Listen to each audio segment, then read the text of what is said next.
नमस्कार, स्वदेश खबर में स्वागत है आप सभी का। मैं हूं सौमित्र बुतकर। बुलेटिन की शुरुआत करेंगे बाजार की खबरों के साथ। भारतीय बाजार पूरे दिन एक दायरे में कारोबार करते दिखे आज, लेकिन अंत में अचानक बाजार में गिरावट आई। सेंसेक्स और निफ्टी सपाट बंद हुए। बाजार का पूरा अपडेट लेकर हाजिर है मेरी सहयोगी प्रियंका उप्पल। बिल्कुल, कल की क्लोजिंग और आज की क्लोजिंग में आई थिंक ये कहना चाहिए कि एक ऊपर की तरफ उछाल मारकर, क्योंकि एक्सपायरी थी, यहाँ पर एक अच्छा खासा गैप अप हुआ और उसके बाद बाजार में मोमेंटम सस्टेन हुआ कुछ आज के लिए। लेकिन उसके बाद ये शायद एक एक्सपायरी इफेक्ट था कि हम फिर से उसी लेवल्स के आसपास क्लोज होते हुए दिखाई दे रहे हैं। क्लोज हुए हैं जहां पर हम कल बाजार को छोड़कर गए थे। आज मेजरली ड्रैगर्स कहां से बाजार में निकल कर आए? इनफैक्ट आप देखेंगे तो कल की क्लोजिंग से थोड़े से हम वीक उसी के लेवल के आसपास, इनफैक्ट 16,700 के आसपास ही हम क्लोज होते हुए आज बंद होते हुए दिखाई दे रहे हैं। लूजर्स कहां से आज निकल कर आए? आज मेजरली लूजर्स तो थे वो रिजल्ट बैक्ड कुछ स्पेसेस थे। जो टॉप लूजर्स की बात हम कर रहे हैं, टाटा कंज्यूमर नंबर्स के बाद हमने रिएक्शन देखा। ब्रिटानिया, नेस्ले, ये दोनों स्पेसेस भी वीक हुए। डाबर के थोड़े से वीक नंबर्स आए और उसके अलावा आपको सन फार्मा और हैवी वेट्स लाइक रिलायंस, वहां से भी आपको बाजार ने ट्रैक किया। और उसके बाद HDFC बैंक, दोनों ही हैवी वेट से किसी तरह का सहारा नहीं मिला बाद में क्लोजिंग में, या फिर कहें कि गेंस इरोड हो गए। बैंकिंग स्पेस ने, इनफैक्ट PSU बैंक स्पेस ने अपने मोमेंटम को इरोड किया। सुबह जहां 400 पॉइंट ऊपर थी बैंक निफ्टी, और उसके बाद दिन आते आते हमने देखा कि सारे वो गेंस जो है वो इरोड हुए। सेक्टोरिकली अगर आप बात करें तो सिर्फ 3 स्पेसेस से जिन्होंने अच्छा परफॉर्म किया, IT, मेटल और कमोडिटीज। इसके अलावा इसी तरह से यहाँ से इन्हीं स्पेसेस से आपको गेनर्स निकल कर आए, चाहे FNO की बात करें, चाहे आप मिड कैप स्पेस से बात करें।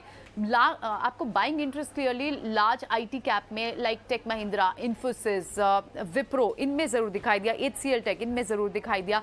और कुछ काउंटर्स जैसे आपके जो बहुत ही फिक्स्ड सेक्टर्स अब चल रहे हैं, ऑयल एंड गैस, पावर, इनमें आपको काउंटर्स में मूवमेंट दिखाई दिया। ना अदर देन दैट आपको जो थर्ड एक्शन दिखाई दिया वो रिजल्ट ओरिएंटेड सेक्टर और स्पेसेस में दिखाई दिया। इसके अलावा कुछ पॉकेट्स जिन्होंने आज अच्छा परफॉर्म किया, जैसे कि कैपिटल गुड्स, वहां पे भी नंबर्स का बड़ा ट्रिगर था।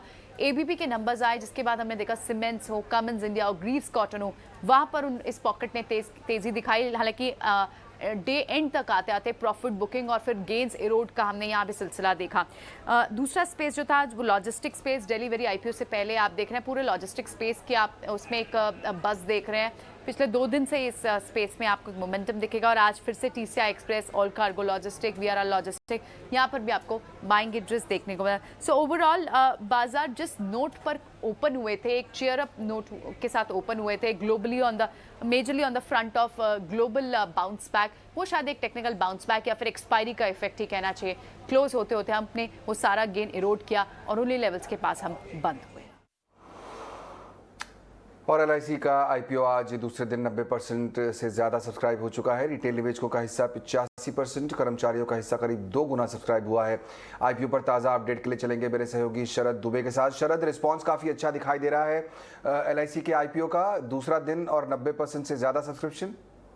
जी बिल्कुल, बहुत बम्पर रिस्पांस मिला है LIC की IPO को। याद रखिए ये दूसरा दिन है। और 2 इंटरेस्टिंग बात बता देता हूँ कि सैटरडे तो LIC की IPO इशू खुली है। अब न्यूज़ आ रही है कि संडे को भी जो है LIC की IPO की इशू जो है खुले रहेगी। तो ज़रूर जो है फोकस ओवरऑल रहने वाला है पूरे IPO के सब्सक्रिप्शन के ऊपर। लेकर देखा जाए तो आज जो है लगभग लगता है कि पूरी तरह जो है सब्सक्रिप्शन जो है टोटली हो जाएंगी। पॉलिसी होल्डर्स की बात करें तो लगभग 3 गुना ऑलरेडी सब्सक्रिप्शन जो है उस आंकड़े के आसपास आ चुका है। और जहां तक हम बात करें एम्प्लॉय की सेगमेंट की, यहां पे भी देखें तो कर्मचारी का जो है ऑलमोस्ट 2 गुना जो है टच कर दिया गया सब्सक्रिप्शन का। रिटेल के आंकड़े पे भी फोकस रहेगा। ऑलरेडी 85% के ऊपर जो है रिटेल पार्टिसिपेशन देखने को मिल रहा है। हमने ब्रोकरेजेस भी देखे आज के, बहुत सारे ब्रोकिंग रिपोर्ट्स आ रहे हैं, आपके डोमेस्टिक ब्रोकिंग रिपोर्ट्स और कुछ फॉरेन ब्रोकिंग रिपोर्ट्स भी आए हैं, जहां पे हम लोग को सारे ब्रोकिंग हाउसेज में सिर्फ एक ही जो है अनाउंसमेंट दिया है, रिकमेंडेशन दिया है, वो है सब्सक्राइब। तो ये है पूरी LIC IPO की अभी तक की अपडेट। बिल्कुल, बहुत शुक्रिया शरद इस अपडेट के लिए। सारे के सारे ब्रोकिंग हाउसेस कह रहे हैं कि इसको सब्सक्राइब किया जाए और दूसरे दिन ये जो IPO है धीरे धीरे ऐसा लग रहा है कि पूरा भरता हुआ दिखाई देगा। शाम 7 बजे जब आज के लिए बंद होगा तब पता लगेगा कि आज कितना भरा है LIC का IPO। चलिए तब तक आगे बढ़ते हैं, कुछ और खबरों पर रुख करेंगे। QRC इन्वेस्टमेंट एडवाइजर्स के डायरेक्टर अयाज मोतीवाला ने हमसे खास बातचीत में कहा है कि बाजार में निवेश के लिए काफ़ी चुनौती भरा माहौल है। उनके मुताबिक बैंकिंग और फाइनेंशियल सेक्टर में निवेश के बेहतर मौके हैं। मिड कैप या इसको अपने ब्रॉडली इन्वेस्टिंग के कॉन्टेक्स्ट में अगर करें, एनवायरनमेंट काफ़ी चैलेंजिंग है अभी। एक लेवल पे we had a big move on the last 2-3 years, और ये नोन फैक्टर्स हैं। इन्फ्लेशन का नोन फैक्टर है, ऑयल का नोन फैक्टर है, और जैसे कि कल ही आरबीआई ने पॉलिसी चेंजेस की हुई हैं, तो environment is definitely challenging from search out for new ideas. और आई थिंक जैसे हम लोग सोच रहे हैं, ये एनवायरनमेंट है प्रोटेक्ट करना। तो इसको क्रिकेट के कॉन्टेक्स्ट में या स्पोर्ट्स के कॉन्टेक्स्ट में अगर पुट करें, these are the kind of middle overs जहां आपको ग्राफ्ट करना है, यहाँ रन्स बनाना है, लेकिन you have to stay on the wicket. तो आपको बेसिकली प्रिपेयर होना है पोटेंशियल ग्राइंड के लिए। There could be a grind for 3-6 months और 12 मंथ्स। ये तो वक्त ही बताएगा जब ये समय बीतेगा, बट ये सारी चीज़ें होंगी। Interest rate, RBI policy changes जो कल हुई, उस कॉन्टेक्स्ट में और भी आगे चेंजेस एक्सपेक्टेड हैं, बोथ डोमेस्टिकली और यूएस फेड और इंटरनेशनली। तो ये सब चीज़ को मद्देनज़र रखते हुए इन्वेस्टमेंट स्ट्रैटेजी और पॉलिसी बनानी होगी। उसके आगे उनके साथ ऐसे स्टॉक्स पिक करने होंगे जो थोड़े इस बिजनेस, इस सिचुएशन से उभर सकें और बाहर निकल सकें और अर्निंग्स ग्रोथ फिर भी रिपोर्ट कर सकें। कोयले संकट के बीच सीमेंट, एल्युमिनियम और स्टील इंडस्ट्री की मुश्किलें और ज़्यादा बढ़ गई हैं। नॉन पावर सेक्टर को कोयला सप्लाई में रिकॉर्ड कटौती कर दी गई है। इस एक्सक्लूसिव खबर की और डिटेल के साथ हमारे सहयोगी प्रकाश प्रियदर्शी जुड़ रहे हैं हमारे साथ। प्रकाश, बताइए। देखिए, मौजूदा कोयला संकट के बीच जो नॉन पावर सेक्टर से, चाहे एल्युमिनियम इंडस्ट्री हो, सीमेंट हो, स्टील हो, उनकी मुश्किलें बढ़ती हुई दिख रही हैं, क्योंकि कोयले की सप्लाई की जहां तक बात है, वो अब तक के सबसे रिकॉर्ड निचले लेवल पर पहुंच गई है, और फिलहाल हालात में जल्दी सुधार की संभावना भी नहीं दिख रही है। अगर आप एल्युमिनियम इंडस्ट्री की बात कर लें तो सबसे ज्यादा पावर इंटेंसिव सेक्टर है। इसकी कुल रिक्वायरमेंट के मुकाबले अभी महज 30 से 40% कोयले की सप्लाई की जा रही है। इंडस्ट्री की माने तो रेलवेज को करीब 800 करोड़ रुपए से भी ज्यादा का एडवांस पेमेंट करने के बावजूद अतिरिक्त रेक्स जो है वो उपलब्ध नहीं कराए जा रहे हैं। साथ ही साथ सीआईएल और रेलवेज के ऊपर इंडस्ट्री का करीब 1000 से भी ज्यादा रेलवे रेक्स जो है वो पेंडिंग है। तो आप समझ सकते हैं कि किस दौर से इस वक्त इंडस्ट्री कोयले के संकट से गुजर रही है। कैप्टिव पावर प्रोड्यूसर्स ने इस मसले पर रेलवेज के साथ बैठकें की है, रेलवे रेक्स में बढ़ोतरी की मांग की है, क्योंकि एक तरफ जहां जो पावर इंडस्ट्री है, जो पावर सेक्टर है, उसको 400 से भी ज्यादा रेलवे रेक्स उपलब्ध कराए जा रहे हैं, जबकि नॉन पावर सेक्टर्स के लिए इसमें बढ़ोतरी नहीं की जा रही है। आलम यह है कि इंडस्ट्री को अपनी जरूरतें पूरी करने के लिए ग्रिड के थ्रू बिजली खरीदनी पड़ रही है, और एल्युमिनियम इंडस्ट्री ने पिछले दिनों करीब 1000 मेगावाट से भी ज्यादा बिजली की खरीद ग्रिड के जरिए की है। अगर आप कोयला मंत्रालय के आंकड़ों पर नजर डालें तो नॉन पावर सेक्टर्स को जो कोयले की सप्लाई है उसमें पिछले 10 सालों में सबसे बड़ी गिरावट है, और ये सबसे निचले स्तर पर है। अगर आप नॉन पेंडेमिक ईयर से इसकी तुलना करें तो वित्त वर्ष 2020 के मुकाबले वित्त वर्ष 2022 में कोयले की सप्लाई जो उसमें 28% की कमी देखने को मिल रही है, क्योंकि इस वक्त सरकार ने ही पावर सेक्टर्स को प्राथमिकता देने की बात की है। लिहाजा इस बात की संभावना बेहद कम है कि जल्दी नॉन पावर सेक्टर्स के लिए हालात में सुधार देखने को मिलेंगे। और ये स्थिति अभी नहीं पैदा हुई है, ये स्थिति पिछले साल सितंबर से है। तब से लगातार नॉन पावर सेक्टर्स जो है पर्याप्त कोयले की सप्लाई की मांग कर रही है, और अभी तक कोयले की पर्याप्त सप्लाई जो है नहीं की जा रही है। शुक्रिया प्रकाश। और इस बीच एक बड़ी खबर आ रही है सेंट्रल बैंक ऑफ इंडिया को लेकर। बैंक जल्द ही पीसीए कैटेगरी से बाहर हो सकता है। इस एक्सक्लूसिव खबर की ज्यादा डिटेल के साथ जुड़ रही हैं मेरी सहयोगी मेघना मित्तल। मेघना, बताइए क्या डिटेल्स हैं आपके पास? जी बिल्कुल, हम जानते हैं कि जो सेंट्रल बैंक ऑफ इंडिया है वो केवल अकेला पब्लिक सेक्टर बैंक बचा है जो पीसीए फ्रेमवर्क में है आरबीआई के। तो ये हम जानते हैं कि जो पीसीए फ्रेमवर्क के अंडर जो भी बैंक्स होते हैं उन पे बहुत सारे रिस्ट्रिक्शंस होते हैं new lines of business enter करने के लिए और एक्सपेंशन के लिए। तो जो अब हमारे सूत्र जानकारी दे रहे हैं कि आरबीआई बहुत ही जल्द सेंट्रल बैंक को पीसीए फ्रेमवर्क से बाहर निकाल सकता है। जैसे ही सेंट्रल बैंक के जो Q4 और प्रीवियस फिस्कल के जो रिजल्ट्स है वो अनाउंस होंगे May 9 को, उसके बाद कभी भी आरबीआई ये डिसीजन ले सकता है। ये जैसा कि हम जानते हैं कि जो सेंट्रल बैंक है उसका अगर हम पिछले 3 क्वार्टर के रिजल्ट्स देखें तो उसका जो नेट प्रॉफिट है वो 200 करोड़ के ऊपर रहा है। और ये भी हम जानते हैं कि जो बाकी जो इंडिकेटर्स ज़रूरत होती है पीसीए फ्रेमवर्क से बाहर आने के लिए, जैसे कि gross NPAs, net NPAs, capital adequacy ratio, ये सब जो है बेंचमार्क से काफ़ी ऊपर हैं।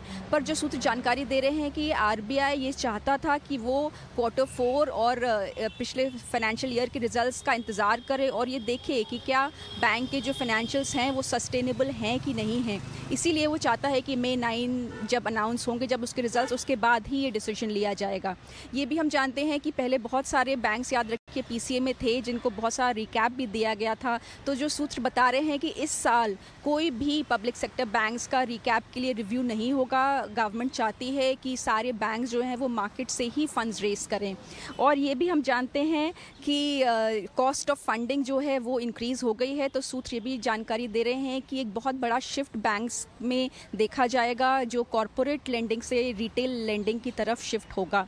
तो ये पूरा जो फाइनेंशियल सेक्टर का थोड़ा सा चेंज देखने को मिलेगा। तो अभी जो बड़ी खबर आ रही है कि जो सेंट्रल बैंक ऑफ इंडिया, जो अकेला पीएसयू बैंक बचा है पीसीए फ्रेमवर्क में, वो May 9 के बाद कभी भी पीसीए फ्रेमवर्क से बाहर आ सकता है। और आरबीआई ने कल ब्याज दरों में 40 बेसिस पॉइंट की बढ़ोतरी की है। आरबीआई के इस फैसले पर कॉर्पोरेट जगत के दिग्गजों का क्या कहना है, आइए वो भी सुन लेते हैं। What the banks will do is that the repricing cycle is 3 monthly. So you will receive that email somewhere between now and next 3 months. So it is, some of you will get it tomorrow morning, some of you will get it in within 90 days. But the fact that that it is going to get repriced now is pretty much certain. You can and I think what is also important is, I think what has been well articulated is that this is not the last repo rate hike, and so therefore, please, remember that repo was around 5.15% pre-COVID. So at the very least, we need to get there. And if you look at it in the context of real rates, if inflation broadly averages somewhere in the vicinity between 5.25 and 5.5, we've got to get to somewhere in that vicinity between 5.25 and 5.5. So that means that anything between 75 to 100 basis points more of repo rate hikes is possible in the next 1 year. Food price increase because of the geopolitical issues, especially wheat and edible oil price going up significantly in the last 1 month. That necessitated some kind of rate increase. And that is something everybody expected, whether it was 25 basis point or 40 basis point. I think that is the only thing, it is not totally unexpected. But as far as I feel the rate increase will not straight away create a challenge for raising resources, because liquidity in the system is quite good. And bank is not the only source of raising resources. The other market also is equally liquid right now. So I think liquidity is good. So raising resources is not a challenge. RBI did make it clear that even in the last meeting that they will be driven by data which is coming, and the situation is extremely volatile because of the war in Ukraine, and therefore the resultant hikes in the oil price and also the commodity prices and edible oil, all of which are important variants, important ingredients into the India's inflation number. And inflation had been above the benchmark for last month and likely to be so this month. So maybe some early data which RBI has got has led them to take this decision even within the two meetings. But as the governor explained, they have done this last time also to respond to the COVID pandemic, and they reduced by 115. So therefore, 40 basis points to react to whatever developments there are, which are happening, is okay. And the other thing we have to remember is the Fed rate hike was imminent, and it has actually happened last night. So therefore, to maybe make sure that not too much outflow happens from other markets, even the equity market FII outflow has been happening for some time. But other markets, debt markets, bond markets, all of those, maybe some outflow could be held because of the Fed action. मुझे कोई problem नहीं दिख रहा कि ये कोई दिक्कत होगी in the long run, but short run definitely एक साइकोलॉजिकल इम्पैक्ट आता है कि जो ईएमआई भरना है वो बढ़ जाएगा। तो मेरे अंदाज से जरूर ये एक short term impact, negative impact housing के ऊपर जरूर आ सकती है, लेकिन लॉन्ग रन में ये कोई हमारी जो तजुर्बा है उसके हिसाब से मुझे नहीं लगता है कि कोई लॉन्ग टर्म इफेक्ट इसके ऊपर आएगी। लेकिन प्रॉब्लम दूसरी बात है कि हमने जो रिजर्व बैंक गवर्नर की जो राय ली कि ये इंटरेस्ट रेट हम बढ़ा दें, मेरा अंदाज है कि वो एक मॉनेटरी साइड है, लेकिन उसमें सप्लाई साइड जो इन्फ्लेशन है उसको कोई कंट्रोल होने वाला नहीं है। तो मेरे अंदाज से ये सरकार को, सेंट्रल गवर्नमेंट को ये देखना है कि हम ये उसको कैसे संभाले, whether you want to do a GST cut, whether you want to do custom duty cut, या ऑयल प्राइसेस पर कुछ काबू लाएंगे, क्योंकि इन्फ्लेशन इसके बावजूद तो जरूर बढ़ते जाएगा। मुझे नहीं लगता कि ये 40% का जो रेपो रेट में हाइक हुआ है इसका बैंक्स इमीडिएटली रेट हाइक कर देंगे एनबीएफसी को लेंडिंग पे, ये ऐसा होगा नहीं। अगर होगा भी तो बहुत मार्जिनल 10 बेसिस पॉइंट्स या 12-15 बेसिस पॉइंट्स होगा, उसका बहुत ज्यादा इम्पैक्ट नहीं पड़ेगा। और बैंक्स और स्मॉल फाइनेंस बैंक्स में भी जो माइक्रो फाइनेंस में लेंडिंग करते हैं उनके पास जनरली लेंडिंग अगर 20% पे है और कॉस्ट ऑफ फंड 6% है, और कॉस्ट ऑफ फंड अगर 6.2 हो गई या 6.3 हो गई तो भी उनके लिए भी बहुत ज्यादा फर्क नहीं पड़ेगा। और ग्राउंड लेवल पे मुझे नहीं लगता इसका डिमांड से कोई असर होगा। इस तरह के रेट कट्स होते रहते हैं, ऊपर नीचे होता रहता है, लेकिन जो अल्टीमेट लेंडिंग रेट बोरोवर है वो मेरे ख्याल से स्टेबल ही रहेगा। और फाइनेंस सेक्रेटरी टीवी सोमनाथन ने रेपो रेट में बढ़ोतरी को बेहद जरूरी कदम बताया है। उनसे बात की हमारी सहयोगी मेघना मित्तल ने। Sir, the RBI yesterday increased the repo rate. Sir, what is your comment? Just ahead of the US Fed hike. Necessary step.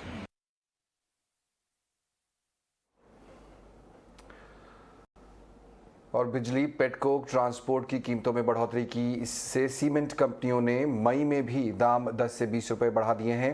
इस खबर पर ज़्यादा जानकारी लेते हैं मेरी सहयोगी कृतिका से। कृतिका, क्या बढ़ती महंगाई की जो है वो बड़ी वजह रही है सीमेंट कंपनियों के लिए, दाम बढ़ाए हैं जिसकी वजह से उन्होंने?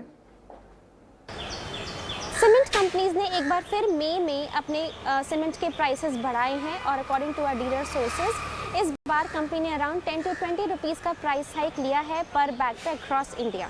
तो अप्रैल में भी कुछ कंपनीज ने अपने सीमेंट के प्राइसेस बढ़ाए थे around two the tune of 20 to 50 rupees, और ये कंपनीज इसलिए कर रही हैं क्योंकि उनको जो रॉ मटेरियल कॉस्ट में वो जो स्पाइक देख रही हैं, जैसे कि पावर, फ्यूल, पेटकोक, क्लिंकर, उसको पास ऑन करना है कस्टमर्स को। तो मई में नॉर्थ रीजन में अराउंड 10 to 15 रुपीज़ का प्राइस हाइक हुआ है और अब एक सीमेंट बैग कॉस्ट करता है अराउंड 450 रुपीज़। साउथ में अराउंड 10 to 20 रुपीज़ पर बैग का प्राइस हाइक हुआ है और एक सीमेंट बैग अब कॉस्ट करता है अराउंड 400 रुपीज़। और वेस्ट रीजन में अराउंड 10 रुपीज़ का प्राइस हाइक हुआ है और अब एक सीमेंट बैग कॉस्ट करता है अराउंड 440 रुपीज़। तो डीलर सजेस्ट करते हैं कि हो सकता है आगे जाके और भी ज़्यादा प्राइस हाइक्स हों। और डाबर ने अपने चौथी तिमाही के नतीजे पेश कर दिए हैं। कैसे रहेंगे नतीजे, बताने के लिए हमारे साथ जुड़ रही है मेरी सहयोगी विनी मोतीवाला। विनी, बताइए कैसे रहे डाबर के नतीजे? डाबर ने अपने Q4 FY22 नंबर्स रिपोर्ट किए। ओवरऑल देखा जाए तो लार्जली इनलाइन ही नंबर दिख रहे हैं। रेवेन्यू इनलाइन आया है, प्रॉफिट दिख रहा है ऑप्टिकली बिलो एक्सपेक्टेशन, क्योंकि ये टाइम एक वन ऑफ था, एक्सेप्शनल लॉस था ऑफ 85 करोड़ जिसका इम्पैक्ट आ रहा है प्रॉफिटेबिलिटी पे, इसीलिए प्रॉफिट्स डिक्लाइन होते हुए दिख रहे हैं और प्रॉफिट है 294 करोड़ पे वर्सेज एक्सपेक्टेशन जो थोड़ी ज़्यादा थी, तो slightly below expectation because of one of. Overall margin की बात करें, स्लाइटली बिलो थे एक्सपेक्टेशन से, 80 बेसिस पॉइंट कम थे एक्सपेक्टेशन पे और मार्जिन्स आई है 18% पे। ईयर ऑन ईयर बेसिस पे भी डिक्लाइन ही वैसे भी एक्सपेक्ट कर रहे थे, ऑलमोस्ट फ्लैटिश एक्सपेक्ट कर रहे थे हम लोग, पर ये डिक्लाइन दिख रही है because raw material price inflation है जो कंटिन्यू रही है। वॉल्यूम ग्रोथ जो बड़ा इंपॉर्टेंट नंबर रहता है FMCG कंपनी के लिए, एक्सपेक्टेशन 3% की आया है 2% पे, तो volume growth in line with expectation है। और ओवरऑल बात करते हैं अभी कैटेगरी वाइज ग्रोथ की। रेवेन्यू ग्रोथ ये टाइम तो अच्छा डिसेंट रेवेन्यू ग्रोथ है 7.7% का, पर कैटेगरीज जिसने अच्छा परफॉर्म किया है वो है overall food and beverage category, 33% की ग्रोथ है ऑलमोस्ट। जूसेस बेवरेज वहाँ पे आउट ऑफ होम कंजम्पशन इनकी इंक्रीज हो चुकी है, समर सीजन हाई है, तो 35% की ग्रोथ वहाँ पे देखी है। और ओवरऑल होम केयर बिजनेस में कंपनी ने देखा हुआ है 11% का ग्रोथ अप्रॉक्सीमेटली। डाबर ने उनके रिलीज में बताया है कि उन्होंने मार्केट शेयर गेन किया है across most of their portfolio, और जूसेस एंड नेक्टर्स कैटेगरी में भी अहेड मार्केट शेयर गेन हुई है। च्यवनप्राश में भी उनकी मार्केट शेयर गेन हुई है ये टाइम भी, और शैम्पू सेगमेंट में भी कंपनी ने मैनेज किया हुआ है market share gain. All in all inline set of numbers बोल सकते हैं ये टाइम डाबर से। वॉल्यूम ग्रोथ आई है इनलाइन जो एक डिसेंट साइन है, पर वन ऑफ जो है उसकी वजह से थोड़े प्रॉफिटेबिलिटी में प्रेशर रहा है। और बाजार की दिग्गज कंपनी रिलायंस इंडस्ट्रीज़ के नतीजे आने वाले हैं कल। काफ़ी बड़ी कंपनी और काफ़ी ज़्यादा निगाहें रहती हैं इनके ऊपर। क्या अनुमान लगा सकते हैं, ये बताने के लिए मेरे सहयोगी अब सौमित सरकार जुड़ रहे हैं। सौमित, काफ़ी लंबे समय से इंतज़ार रिलायंस इंडस्ट्रीज़ के नतीजों का, कल जब नतीजे आएंगे क्या उम्मीद कर रहे हैं बाजार? कंसोलिडेटेड बेसिस पे अगर रिलायंस इंडस्ट्रीज़ की अगर हम बात करें तो रेवेन्यू ग्रोथ जो है वो करीब 15% की एक्सपेक्टेड है compare to last quarter. EBITDA growth करीब 4% की आ सकती है। एबिटा मार्जिन 14.6% की एक्सपेक्टेशंस है, और नेट प्रॉफिट में अगर हम देखें तो उसमें 10% का डिक्लाइन आ सकता है कंपेयर टू लास्ट क्वार्टर। अब कौन से फैक्टर्स हैं जिनकी वजह से ये ग्रोथ हमें एक्सपेक्टेड है कंपनी के रेवेन्यूज़ पे? पहले तो अगर OTC सेगमेंट की बात करें तो उसमें जो रिफाइनिंग सेगमेंट है वो आउट परफॉर्म करेगी फोर्थ क्वार्टर में, और जो पेट्रोकेमिकल बिजनेस है उसमें थोड़ी सी वीकनेस आने की एक्सपेक्टेशन है। इसी कारण O2C की जो एबिटा है वो 6% ग्रो कर सकती है। अब रिटेल सेगमेंट की जो एबिटा है उसमें करीब 6.5% की ग्रोथ की एक्सपेक्टेशंस है, और उसके पीछे का कारण ये होगा कि जो कंटिन्यूस स्टोर एक्सपेंशन कंपनी कर रहा है, उसी के साथ फ्यूचर ग्रुप के जो स्टोर्स को कंपनी ने एक्वायर कर लिया था, इन दो कारणों की वजह से रिटेल सेगमेंट की एबिटा जो है वो करीब 6.5% से ग्रो कर सकती है। अब जो गैस एक्सप्लोरेशन बिजनेस है उसकी एबिटा करीब 9% से ग्रो कर सकती है क्योंकि प्रोडक्शन ग्रोथ की एक्सपेक्टेशंस है, बट जो प्राइसेस है वो स्टेबल थी फोर्थ क्वार्टर में कंपेयर टू लास्ट क्वार्टर। उसके साथ अगर हम देखते हैं तो नेट प्रॉफिट जो है इस जगह पे हमें 10% की डिक्लाइन दिख रही है, और इसके पीछे दो कारण हैं। पहला तो ये है कि थर्ड क्वार्टर में एक एक्सेप्शनल गेन था करीब 3000 करोड़ का, जो फोर्थ क्वार्टर में नहीं रहेगा, और उसी के साथ फोर्थ क्वार्टर में कंपनी का जो फाइनेंस कॉस्ट है वो हायर होने की एक्सपेक्टेशंस है क्योंकि रूपी का डेप्रिशिएट हो गया था। तो इन दो कारणों की वजह से नेट प्रॉफिट में करीब 10% का फॉल आ सकता है।